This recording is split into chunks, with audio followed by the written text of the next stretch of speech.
turn to the word Daniel chapter 1 verses 1. We're going to learn from the book of Daniel. हम Daniel का पुस्तक से सीखने जा रहे हैं. आप लोग प्रार्थना करें ताकि परमेश्वर मेरे द्वारा यहाँ पर बात करें.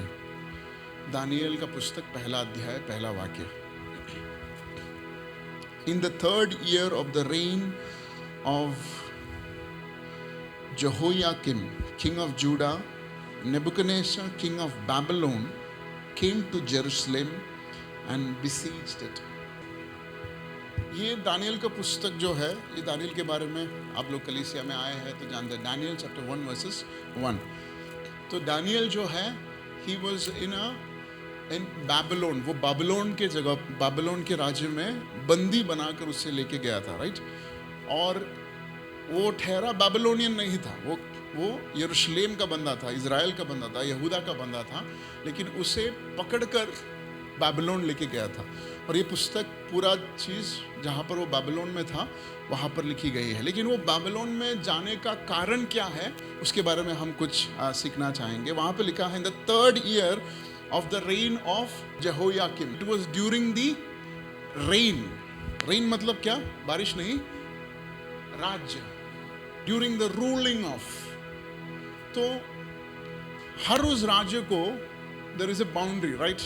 बाबिलोन को भी एक बाउंड्री था और यूदा राज्य को भी एक बाउंड्री था. और इस बाउंड्री के अंदर जो भी राज्य है उस राजा का ऐसे चलता है, राइट. जैसे महाराष्ट्र सीएम का महाराष्ट्र के दायरे के अंदर उसका डोमिनियन है, वैसे ही तब के टाइम पे जूडा राज्य का, as common as it is, Judah राज्य का बाउंड्री में किसका राजत्व था? यहोयाकिम का राजत्व. तो he was ruling, he was dictating, he was dominating. वो उस शासक था. वहां पे शासन केवल उसी राजा का चलता था. इसका मतलब यह है कि वो राज्य का हर उस जिम्मेदारी किसका था? ये राजा का. उस राज्य में क्या होना है, कौन आना है, कौन रहना है, ये सब जिम्मेदारी किसका था? ये राज्य का. मतलब परमेश्वर ने यहूदा राज्य के रखवाली के लिए इस राजा को नियुक्त किया. मतलब इस राज्य का रखवाली किसका जिम्मेदारी है? लेकिन पहले अध्याय के पहले वाक्य में लिखा है, नेबुकदनेस्सर एक राजा था. वो राजा को भी एक राज्य था, वो राजा का भी एक जिम्मेदारी था. लेकिन वहां पर लिखा है वो राजा उस बाबिलोन से निकलकर कहां पर आया? इस यहोयाकिम, इस जूदा राज्य के बाहर आया. और वहां पे क्या लिखा उसने? घेरा डाल दिया. और जब आप आगे पढ़ते हैं तो इस तरह घेराबंदी हो जाता है कि ये यहोयाकिम राजा को राज्य छोड़कर भागना पड़ा. और इस तरह भागा कि बाबिलोन के राजा उससे पीछे पड़ा और उसे बंदी बनाकर उसके राज्य के कई सारे लोगों को बंदी बना के लेके गया. ठीक है. अब यहाँ पे देखिए, दो राज्य है. दोनों राज्यों को अपनी अपनी जिम्मेदारियां है. क्या जिम्मेदारी है उस राजा का? अपने राज्य के लोगों को संभालना, रखवाली करना. और हम देखते हैं कि राजा यहोयाकिम उस रेस्पॉन्सिबिलिटी में फेल हो गया. Why? Because there was another kingdom that decided to come and attack. दूसरा एक राज्य ने क्या किया? ये निर्णय लिया कि अब हम इस राजा को हराएंगे. This is the norm even now in the spiritual kingdom. आत्मिक तौर पे भी परमेश्वर ने जो राज्य हमें दिया है उसकी हुकूमत का रिस्पॉन्सिबिलिटी क्या है? हमारा, मेरा राज्य, मेरा जीवन, that is what is given by God. परमेश्वर ने दिया हुआ है. मेरा परिवार किसने दिया है? परमेश्वर ने दिया. उसका राज्य किसको बना के रखा है? आपके राज्य का राजा कौन है? आप है. You are the Jehoiakim of your kingdom. आपके राज्य का राजा कौन है? पर कई बार हम संतुष्ट हो जाते हैं कि हमारे अंदरूनी बातों से, और हम ये देखना भूल जाते हैं कि और एक राजा है जिसका नाम नेबुकदनेस्सर है और उसकी नजर कहां पे है? हमारे ऊपर है. We get so engrossed in governing our household activities. our own self activities that we forget that there is somebody who wants to have an access into our kingdom. So today this word is coming as a reminder. ये वचन जो है मेरे लिए और आपके लिए एक रिमाइंडर सा समान है. अब समय आ गया है कि हम देखें कि हमारे खिलाफ कौन आ रहा है. Every country has a watchtower, right? वो एक बड़ा सा टावर होता है. वो किसके लिए? खड़े रहकर हवा खाने के लिए नहीं है. किसके लिए वो? To see. Yes, to see. तो आज जैसे हमने ग्रोथ के बारे में सीखा, आज कलीसिया का जिम्मेदारी ये है कि न केवल हम हमारे जीवन का रखवाली करें, पर इस पर भी नजर दे कि किसको हमारे राज्य के अंदर और इंटरेस्ट है.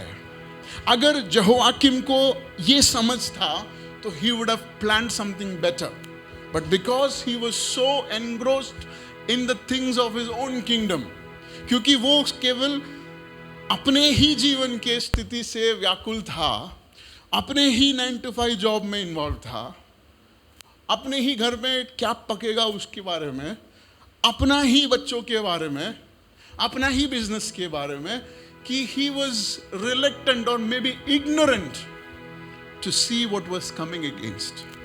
But today this information is coming to you to make you aware that in our spiritual senses we need to grow in such stature that we will have understanding of what's the scheme of the enemy is. हमें इस तट तक बढ़ना है, इस तट तक समझना है कि परमेश्वर हमें समझाएगा, बताएगा कि कौन हमारे खिलाफत आ रहा है.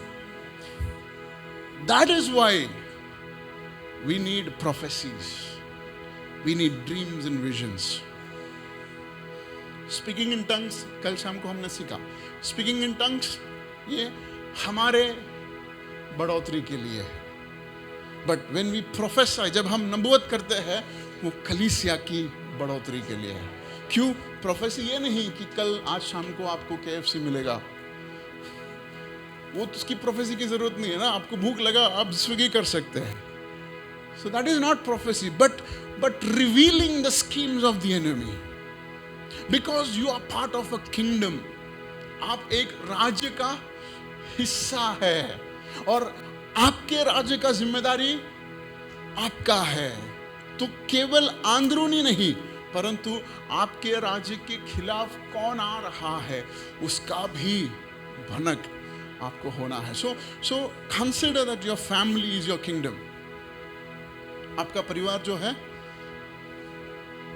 So अभी केवल एक दूसरे का, पति पत्नी का देखभाल ही नहीं करना है, but we need to ensure that is there an enemy that is planning an attack against us? Is there an enemy that is trying to build a siege? वहां पे क्या लिखा? नेबुकदनेस्सर ने क्या किया? वो आके सीधा बॉम्ब नहीं फोड़ा उधर. He besieged, घेर लिया. That is a strategy, right? मतलब ये राज्य को एक्सटर्नल इंपोर्ट एक्सपोर्ट्स है. The king of Judah need to rely on certain things from that is outside. बाहर से आना जाना है ना. तो जब उसने घेरा डाला तो बाहर की चीज अंदर नहीं आई और अंदर की चीज. See the strategy of the enemy. उसने एक एरो भी नहीं छोड़ा. The only thing that he did is he seized. क्या किया उसने? घेरा डाला. आपको हराने का सबसे बेहतरीन शस्त्र क्या है? अब एरो डालेंगे तो उनके पास शील्ड है, उससे उन लोग बच सकते हैं. लेकिन घेरा जब डाला तो उनको जो जरूरत थी जो बाहर से है वो नहीं आ पाया, और अंदर से जो जरूरत थी बाहर जाना वो भी. So when the enemy wants to trick your kingdom, the first thing that he do is he'll cut the supply. जहां से आपको आत्मिक तौर पे पोषण मिल रहा है, पहला एक संडे मिस करवाएगा, फिर दूसरा संडे, फिर धीरे धीरे आपका सप्लाई जो है कट हो जाएगा और आप रियलाइज नहीं कर पाओगे कि ये उस शैतान का एक घेराबंदी थी। It will look very disciplined. मतलब पहले बात तो पहले हफ्ते तो शायद जोकिम को पता ही नहीं चला होगा कि नेबुकदनेस्सर ऐसा कोई आके बैठा भी है। But then suddenly when he realized that there was no supply coming in, that's when he thought, oh my goodness, there is something that is challenging. तो एक दो हफ्ते तक हमें समझ नहीं आएगी, और जब समझ में आएगी तो ऑलरेडी क्या हो गया रहेगा, we will be so far and it becomes difficult for us to come back. So first thing, आपके राज्य के विरुद्ध नेबुकदनेस्सर है या नहीं, introspect the supply, introspect the, इसका मतलब क्या है? Are you able to receive from the word? How is your word reading? How is your time with the Lord? आपका और परमेश्वर का समय कैसा चल रहा है? आपका और परमेश्वर के बीच में बातें कैसे हो रही है? क्या आप परमेश्वर से कुछ सीख पा रहे हैं? क्या उसकी आवाज सुन पा रही है? These are the checks that you can do to check if you are under a siege or not.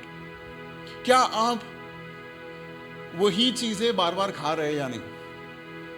क्योंकि बाहर से कुछ नया अंदर नहीं आ रहा। This is a checking that you can do, कि हर दिन क्या आप वही खा रहे हैं?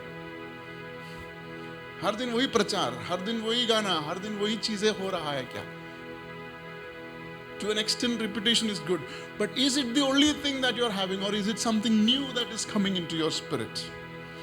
And please say an amen if you are receiving something new. So that means what?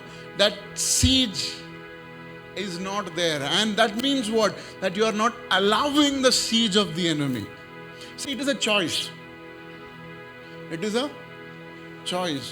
Who has the advantage? King Jehoiakim, because all his army men, everything is what? Right there with him. Nebuchadnezzar had to travel. So maybe this guy allowed the siege to build. Maybe we allowed the enemy to creep in. Maybe we allowed a siege to be built. It is a choice.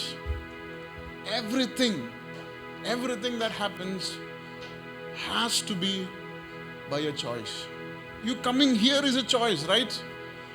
You choose. आपने choose किया आना, नहीं आते तो वो भी आपका choice है. So don't say it is accident. Everything in our life, even if good or bad, is by a choice that we made. वो हमारा एक choice था. Jehoiakim, my goodness. Let's say Mr. J. Mr. J को choice था, जैंटी choice था उसका. उसने बोला आने दे, कल देखते हैं. आज नहीं जाते, कल देखते हैं. आज थका हुआ है, आज 4 मीटिंग था ऑफिस का, चर्च का नहीं, तो जूम वाला मीटिंग स्किप कर देते हैं. It is a choice. See, I'm not canvassing you to attend my meetings, okay? But in a way it is. But make sure that it is a choice. Everything that we do is not, अरे ऐसा सुबह late हो गया. Late नहीं होते हो, choice है, क्योंकि आपने लेट सोया. लेट सोया क्योंकि लेट आया. लेट आया चॉइस है, क्योंकि आप किधर गए थे जो जहां पे लेट होना पॉसिबल था. Come on tell, it is a choice. एक दूसरे को देख के कहो ये चॉइस है. हम जो बन रहे हैं वो हमारी चॉइस है. अगर हमने शैतान को घेरा डालने दिया तो घेराबंदी होगा और हमारे बीच प्रॉब्लम्स होगी, क्योंकि हमने वो चॉइस किया, उसको अनुमति दी. We allowed. Judas had to die because it was his choice. आप बोल सकते हैं ना, नबूवत था लेकिन नबूवत में उसका नाम तो नहीं था ना। देयर वाज अ प्रोफेसी, एक प्रोफेसी था कि उसका ही खुद का आदमी उससे पकड़वाएगा, बट वो प्रोफेसी में जूदा नहीं लिखा था। वो पीटर भी हो सकता था ना, बर्तलोमी हो सकता था, कितने लोग हो सकते, लेकिन जूदा ने कहा कि ये मेरा चॉइस है। So everything is a choice. So even the death of Judas is a choice that he did. उसकी चुनावट थी, उसने चुना कि हाँ मुझे ऐसे ही मरना है। इवन दो उसने ऐसा नहीं चुना, बट काम ऐसा चुना जिसकी वजह से मौत ऐसी, right. So as we proceed into this, जो हुआ सो हुआ, take ownership of it. It was a choice that I did, good or bad. But going forward, I will grow to such an extent that I will not do a wrong choice. Can you receive it, church? Can you, for the next 10 seconds, pray to the Lord in 100% earnesty? Lord, I don't want to do a wrong choice. I don't want to allow the enemy to come and build a siege around me. शाराबा खारा दिनियांथाराबा रेखेरियांथाराबा शखारिया। परमेश्वर, मैं नहीं चाहता कि शैतान एक घेराबंदी डाले मेरे चॉइस के कारण। Come on, church, open your mouths and declare this over yourself, that I am not allowing a siege to be built. मैं एक घेराबंदी को मेरे जीवन में, मेरे आत्मिक जीवन में मैं अलाउ नहीं कर रहा। एक हबा शदारानियांथरमा, as a man of God appointed over this house, I don't allow my choices to bring siege against or onto our church. Today I declare it. I apply flushing today, flushing of the system today. Every siege be broken in the name of Jesus. E ramana shokoriantharaba rabaradana diantharaba shekeriantharama rekhabara shikariantharaba baba he ramanandorobo shekeriantherebe. The disease, the illness, the sickness in our family is because of a wrong choice which resulted in a siege. But today, because this word has come in, let's declare freedom against those sieges. Come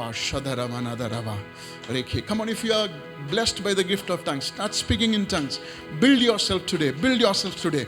Build yourselves today.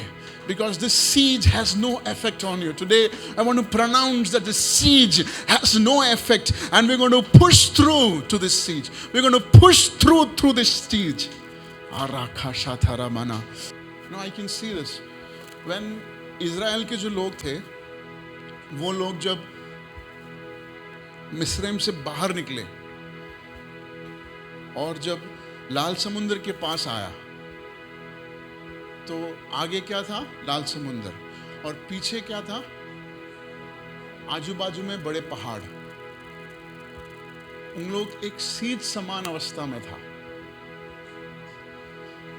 But that was not their choice. फिर भी कहां पर था? एक seize जैसी अवस्था पर।